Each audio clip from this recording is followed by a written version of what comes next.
മാഷെ, ഇന്നത്തെ ജന്മഭൂമി പത്രത്തിൽ വെഞ്ഞാറമ്മൂട് അതിക്രൂരമായ കൊലപാതകവുമായി ബന്ധപ്പെട്ട് വന്ന ഒരു വാർത്തയാണ്.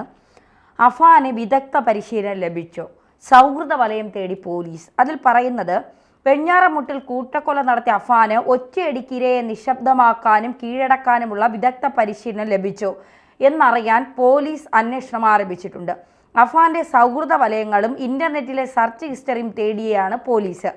മർമ്മം നോക്കി പ്രഹരിച്ച് ഇരയെ കൊലപ്പെടുത്തുന്ന തീവ്രവാദികളുടെ തന്ത്രം അഫാൻ ഉപയോഗിച്ചെന്ന് വ്യക്തമായതോടെയാണ് ആ വഴിക്കും അന്വേഷണം ആരംഭിച്ചത്. പരിശീലനം ലഭിക്കാത്ത ഒരാൾക്ക് ശബ്ദം പോലും പുറത്ത് കേൾക്കാത്ത വിധം കൃത്യതയോടെ കൂട്ടക്കൊലപാതകം നടത്താൻ സാധിക്കില്ല എന്നാണ് പോലീസിന്റെ കണക്കുകൂട്ടൽ. നാട്ടിൽ അധികം ആരുമായും സൗഹൃദമില്ലാതെ അധികം സംസ്കാരിക്കാത്ത ശാന്തനും സൗമ്യനുമായി വീട്ടിൽ ഒതുങ്ങിയിരുന്ന യുവാവിൻ്റെ കൊലപാതക പരിശീലന വഴി കണ്ടെത്താൻ ഇയാളുടെ രാത്രികാല യാത്രകളും സൗഹൃദ വലയങ്ങളും ഉൾപ്പെടെ സൂക്ഷ്മമായി പോലീസ് പരിശോധിച്ചു തുടങ്ങി. പകൽ അനുജനുമായി ഭക്ഷണം വാങ്ങാനും മറ്റും ബൈക്കിൽ പോകുമെന്നല്ലാതെ തൊട്ടടുത്ത പേരുമല ജംഗ്ഷനിൽ അഫാൻ ആരുമായും അധികം ബന്ധമില്ല.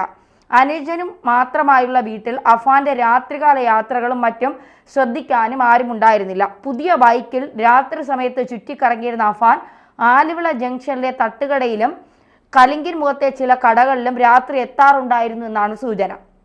വെഞ്ഞാറമൂട് മേഖലയിലെ തീവ്രവാദ സ്വഭാവമുള്ളവരുടെ സംഘം കേന്ദ്രീകരിക്കുന്ന കടകളാണ് ഇതെല്ലാം. ഇവരിൽ നിന്ന് ചുറ്റിക കൊണ്ടുള്ള ആക്രമണത്തിന് പരിശീലനം ലഭിച്ചിരുന്നു എന്നും സംശയമുണ്ട്. ഇതുമായി ബന്ധപ്പെട്ട് കേന്ദ്ര അന്വേഷണ ഏജൻസികളും കൃത്യമായ അന്വേഷണം തുടങ്ങിക്കഴിഞ്ഞു. അതായത് അഫാന്റെ അമ്മ പറയുന്നത്, ഞാൻ കട്ടിലിൽ നിന്ന് വീണതാണ് എന്നുള്ളത്. അപ്പോൾ അമ്മയ്ക്ക് മകൻ്റെ ഇത്തരം തീവ്രവാദ ബന്ധങ്ങളോ അല്ലെങ്കിൽ ഇത്തരം യാത്രകളെക്കുറിച്ചോ അറിയാമായിരുന്നു എന്നുള്ളതാണ് ഇപ്പോൾ ചോദ്യം പുറത്തു വരുന്നത്. അപ്പോൾ വെഞ്ഞാറമൂട് കൊലപാതക കേസ് തീവ്രവാദ അത്തരത്തിലുള്ള ബന്ധങ്ങളിലേക്കാണ് വിരൽ ചൂണ്ടുന്നത്. കേരളത്തിൽ ഞെട്ടിച്ച ഒരു കൊലപാതക ശൃംഖലയാണ് ശരി. മാത്രമല്ല, എങ്ങനെയാണ് ഒരാൾക്ക് ഇത്രയും ആളുകളെ ഒരുമിച്ച് കൊല്ലാനായിട്ട് കഴിയുക? അത് സാധാരണ ഒരു മനുഷ്യന് ആലോചിക്കാൻ കഴിയുന്ന കാര്യമല്ല. മാത്രമല്ല, ഒരാളെ തന്നെ കൊന്നുകഴിഞ്ഞാൽ സാധാരണ മനുഷ്യൻ്റെ മനസ്സ് പകപ്പിലാവും. അതാണ് മനുഷ്യൻ. അഫാൻ മനുഷ്യനല്ലാതായി മാറിക്കഴിഞ്ഞിരിക്കും. അതുകൊണ്ട് മാത്രമാണ് വളരെ ആസൂത്രിതമായിട്ട് ഈ കൊലകളെല്ലാം നടത്താൻ അദ്ദേഹത്തിന് കഴിഞ്ഞു. അദ്ദേഹത്തിന് കഴിഞ്ഞ സമയത്ത് വീണ്ടും നമ്മളെ അമ്പരപ്പിക്കുന്നൊരു കാര്യം, ഈ മരിച്ച ഒരാളുടെയും ശബ്ദം പുറത്ത് കേട്ടിട്ടില്ല എന്നുള്ളതാണ്. കൊലപാതകം നടന്ന വീടിനടുത്തൊക്കെ വീടുകളുണ്ട്. അവർ ഒരു തരത്തിലുള്ള അവശബ്ദവും ആ വീടിൽ നിന്ന് കേട്ടിട്ടേയില്ല എന്നുള്ളതാണ്. അതുകൊണ്ട് ഒരാളെ കൊല്ലുന്ന സമയത്ത് അയാളുടെ ശബ്ദം പുറത്തു വരാൻ പറ്റുന്ന രീതിയിൽ, എന്നുവെച്ചാൽ ഒരു കാരണവശാലും പുറത്തു വരരുത് എന്നുള്ള രീതിയിൽ കൊലപാതകം നടത്തുക എന്നത് കേരളത്തിൽ ഇതുവരെ നടന്ന ഏത് കൊലപാതകം എടുത്ത് പരിശോധിച്ചാലും കാണാൻ കഴിയാത്തൊരു കാര്യമാണ്. അതുകൊണ്ടായിരിക്കണം അന്വേഷണ ഏജൻസികളും പോലീസും ഇതിൻ്റെ പിന്നിൽ ആരാണ് പ്രവർത്തിച്ചിരിക്കുന്നത് എന്ന് പരിശോധിക്കാനായിട്ട് ശ്രമിക്കുന്നത്. സാധാരണ ഒരു കൊലയ്ക്ക് പിന്നിൽ എപ്പോഴും ഒരു മോട്ടിവേഷൻ ഉണ്ടാകും. ഇപ്പോൾ നമ്മൾ ഒരിക്കലും പ്രതീക്ഷിക്കാത്ത തരത്തിലുള്ളൊരു കൊലപാതകം ഈ വരാപ്പുഴ പ്രദേശത്ത് ഒരിക്കൽ നടന്നു. അത് ഇളയച്ചൻ എന്ത് ചെയ്യുന്ന വെച്ചതിനിടയിൽ ഒരു കുട്ടിയെ പുഴയിൽ കൊണ്ടുപോയി മുക്കിക്കൊന്നുകളയും. എന്തിനാണ് അയാൾ അത് ചെയ്തതെന്ന് വെച്ചാൽ, ഈ കുട്ടിയുടെ കാലിൽ ഉള്ള കാലിലോ തൊടയിലോ ധരിച്ചിരുന്ന തൊടലാണെന്ന് എനിക്ക് തോന്നുന്നു, സ്വർണത്തിൻ്റെ തൊടൽ മോഷ്ടിച്ചെടുക്കാൻ വേണ്ടി മാത്രം. അതാണ് അതിൻ്റെ മോട്ടിവേഷൻ എന്ന് പറയുന്നത്. ആ മോട്ടിവേഷൻ നമ്മളെ ഭയപ്പെടുത്തുന്നതാണ്. കാരണം ഇളയച്ചൻ, അച്ഛൻ എന്നൊക്കെ പറയുന്നത് നമ്മളുടെ സംരക്ഷകരാണ്, നമ്മളുടെ ദൈവമായിട്ടാണ് നമ്മൾ കണക്കാക്കിക്കൊണ്ടിരിക്കുന്നത്. അവർക്ക് എങ്ങനെയാണ് ഈ ചെകുത്താൻ ചെയ്യുന്ന തരത്തിലുള്ള പ്രവൃത്തി ചെയ്യാനായിട്ട് കഴിയുക എന്നുള്ളത്, അതൊരു മനോവിഭ്രാന്തിയോ മനോവൈകല്യവുമായിട്ടാണ് സാധാരണ രീതിയിൽ സൈക്കോളജിസ്റ്റുകളെ കണക്കാക്കുക.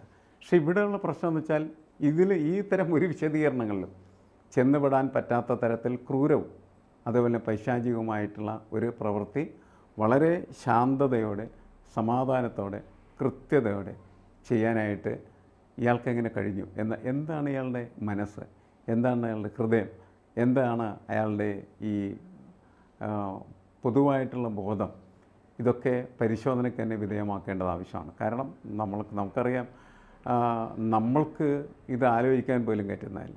പല ആൾക്കാരും ചോര കണ്ടാൽ തന്നെ തലയുറ്റി വീഴുന്ന ആളുകളാണ്.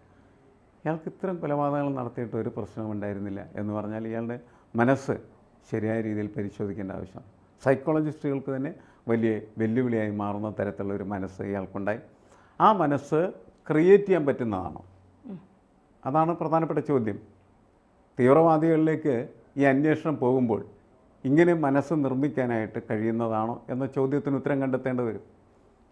തീവ്രവാദികൾ പരിശീലനം കൊടുക്കുന്നതിൻ്റെ ഫലമായിട്ട് മനസ്സ് സമ്പൂർണ്ണമായ രീതിയിൽ ഇങ്ങനെ മാറിയാൽ മാത്രമാണല്ലോ ഇങ്ങനെ പ്രവർത്തിക്കാനായിട്ട് കഴിയുള്ളൂ. അപ്പോൾ അതങ്ങനെ ഒരു മൈൻഡിനെ നമുക്ക് അങ്ങനെ ട്രാൻസ്ഫോം ചെയ്യാൻ പറ്റുമോ എന്നുള്ളത് ഒരു വലിയ അന്വേഷണമാണ്. ആ അന്വേഷണത്തിൻ്റെ റിസൾട്ട് തീർച്ചയായിട്ടും സമൂഹത്തിന് ആവശ്യമാണ്. കാരണം അങ്ങനെ സംഭവിക്കുമെങ്കിൽ ആ സംഭവിക്കുന്ന സംഭവം ഉണ്ടാകാതിരിക്കാൻ വേണ്ടിയിട്ടുള്ള പ്രിക്കോഷൻ ഭരണകൂടത്തിന് എടുക്കേണ്ടി വരും, സമൂഹത്തിന് എടുക്കേണ്ടി വരും, ഓരോ വീടിനും എടുക്കേണ്ടതായിട്ട് വരും. ഇപ്പം അമ്മ പറഞ്ഞത് എന്താണെന്ന് വെച്ചാൽ ഞാൻ കട്ടിലിൽ നിന്ന് വീണതാണ് എന്ന് പറയുന്നത്, അവർ ക്യാൻസർ രോഗിയാണ്, അവരങ്ങനെ പറയാൻ കാരണം മകനോടുള്ള അമിതമായ സ്നേഹം കൊണ്ടാകാം എന്ന് നമുക്ക് വിലയിരുത്താവുന്നതാണ്. അതല്ലാതെ മറ്റെന്തെങ്കിലും കാര്യങ്ങളെക്കുറിച്ചുള്ള അറിവ് മറച്ചു വെക്കാൻ വേണ്ടിയാണ് അവരങ്ങനെ പറഞ്ഞത് എന്ന് കരുതേണ്ടതില്ല എന്നാണ് എനിക്ക് തോന്നുന്നത്. പക്ഷേ അവരെയും ശരിയായ രീതിയിൽ ചോദ്യം ചെയ്താൽ ഇത്തരം കാര്യങ്ങളിൽ എന്തെങ്കിലും സൂചന അവർക്ക് ലഭിച്ചിട്ടുണ്ടോ എന്ന് അറിഞ്ഞാൽ അതിൻ്റെ വ്യാപ്തി നമുക്ക് മനസ്സിലാക്കാനായിട്ട് പറ്റും. സാധാരണ രീതിയിൽ ഞാൻ ഇത്ര മനസ്സിലാക്കുന്നുള്ളൂ. അമ്മമാരെല്ലാവരും അങ്ങനെ തന്നെയാണ്, മക്കളെ സംരക്ഷിക്കാൻ വേണ്ടി ശ്രമിക്കുന്നവരാണ്. അമ്മമാരും അച്ഛന്മാരും അങ്ങനെയാണ്. മക്കളെ സംരക്ഷിക്കലാണ് ഇവരുടെയൊക്കെ പ്രധാനപ്പെട്ട ജോലി.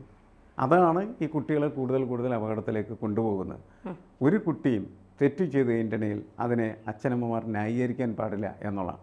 അവരങ്ങനെ ന്യായീകരിക്കുമ്പോൾ ആ തെറ്റ് വീണ്ടും ആവർത്തിക്കാനായിട്ടുള്ള ഒരു ശക്തി അവർക്ക് ഉണ്ടാക്കി കൊടുക്കുകയാണ് ചെയ്യുന്നത്. ഇത് നമ്മുടെ അച്ഛനമ്മമാർ പഠിക്കേണ്ട ഒരു കാര്യമാണ്. നമ്മളുടെ കുട്ടികളെന്നിപ്പോൾ നമ്മുടെ അച്ഛനമ്മമാർ ഒരിക്കലും വഴക്ക് പറയാറില്ല, അവരെ ശിക്ഷിക്കാറില്ല, ഒന്നും ചെയ്യാറില്ല എന്നുള്ളതാണ്. അവരെന്താണ് പറയുന്നത് അത് കേട്ട് ജീവിക്കുന്ന, ഇവരെ ഭയപ്പെടുത്തിയാൽ ഇവർ ഭയപ്പെട്ടു പോകുന്നു എന്നുള്ളതാണ്. അങ്ങനെ അച്ഛനമ്മമാർ ഭയത്തോടു കൂടി മാത്രം ജീവിക്കുന്ന ഒരു സമൂഹമായിട്ട് കേരളീയ സമൂഹം മാറുന്നുണ്ട്. ആ സമൂഹത്തിലാണ് ഇത്തരത്തിലുള്ള വികലമാക്കപ്പെട്ടിരിക്കുന്നതായിട്ടുള്ള മനസ്സുകൾ ഉണ്ടാവുന്നത് എന്നാണ് എനിക്ക് തോന്നുന്നത്. മാഷേ, ഈ തീവ്രവാദം പരിശീലിക്കുന്നവർ ഒന്നുകിൽ സ്വന്തം രാജ്യത്തെ മറ്റു രാജ്യങ്ങൾക്ക് ഒറ്റിക്കൊടുക്കുന്നവർ, അല്ലെങ്കിൽ പിന്നെ സ്വന്തം പണത്തിന് വേണ്ടി, ലക്ഷ്യം പണമാണെങ്കിൽ ഇവർക്ക് വേണ്ടി സ്വന്തം രാജ്യത്തെ രഹസ്യങ്ങൾ ചോർത്തി കൊടുക്കുന്നവർ, ഇങ്ങനെയാണ് സാധാരണ തീവ്രവാദികൾ ചെയ്യുന്നത്. ഇപ്പോൾ തീവ്രവാദത്തിലേക്ക് എത്തപ്പെടേണ്ട പരിശീലനം, ആരെയും കൊല്ലാൻ മനസ്സിനുറപ്പ് വേണം എന്നുള്ളതാണ് നമ്മൾ പല സിനിമകളിലൊക്കെ കണ്ടിട്ടുണ്ട് ഇവരെ ഈ പരിശീലിപ്പിക്കുന്നതൊക്കെ. അപ്പോൾ സ്വന്തം കുടുംബത്തിലുള്ളവരെ തന്നെ കൊന്ന് ആ മനസ്സിൻ്റെ മനസ്സിനെ ഇങ്ങനെ കട്ടിയാക്കിക്കൊണ്ട് ഇനി ആരെയും തനിക്ക് എന്തും ചെയ്യാൻ ഒരു പ്രശ്നവുമില്ല, അങ്ങനെയാണോ അഫാന് കിട്ടിയിരിക്കുന്ന ഈ ഒരു പരിശീലനത്തെ നമ്മൾ കണക്കാക്കുന്നത്? പരിശീലനങ്ങൾ അങ്ങനെ ഇപ്പോൾ പട്ടാളത്തിൽ നമ്മൾ പോകുന്ന സമയത്ത് ഒരു പട്ടാളക്കാരൻ്റെ ദൃഢമായ മനസ്സ് നിർമ്മിക്കാൻ വേണ്ടി അയാളെ ശരിക്കും ഫയറിംഗ് സ്ക്വാഡിൻ്റെ മുമ്പിൽ നിർത്തി വെടിവെക്കുകയൊക്കെ ചെയ്യും. ആ വെടിച്ചീളുകളൊക്കെ തൻ്റെ മുഖത്തിനരികിലൂടെ കാതിനരികിലൂടെയൊക്കെ ചീറിപ്പാഞ്ഞു പോയി കുറച്ച് കഴിയുമ്പോൾ അതിനെ ഫേസ് ചെയ്യാനായിട്ടുള്ള ഒരു കരുത്ത് അവർക്കുണ്ടാവും എന്നുള്ളത് ശരിയാണ്. അതേപോലെ തന്നെ ആയിരിക്കണം ഭീകരവാദികളും അവരുടെ അനുയായികളെ, അടിമകളെ നിർമ്മിച്ചെടുക്കുന്നതെന്നാണ് എനിക്ക് തോന്നുന്നത്. അപ്പോൾ എന്തും നേരിടാൻ പറ്റുന്ന തരത്തിലുള്ള മനസ്സ് നിർമ്മിക്കുക എന്ന് പറയുന്നത് ഒരു പ്രധാനപ്പെട്ട കാര്യമാണ്. അപ്പോൾ നമ്മൾ പല സ്ഥലങ്ങളിലും കേട്ടുള്ള കാര്യമുണ്ട്, പട്ടികളെയൊക്കെ വെട്ടിക്കൊല്ലുക.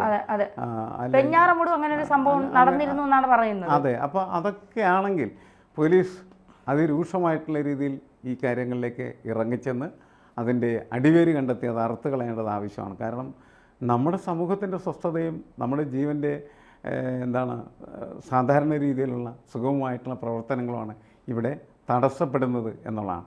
തടസ്സപ്പെടുകയല്ല ചെയ്യുന്നത്.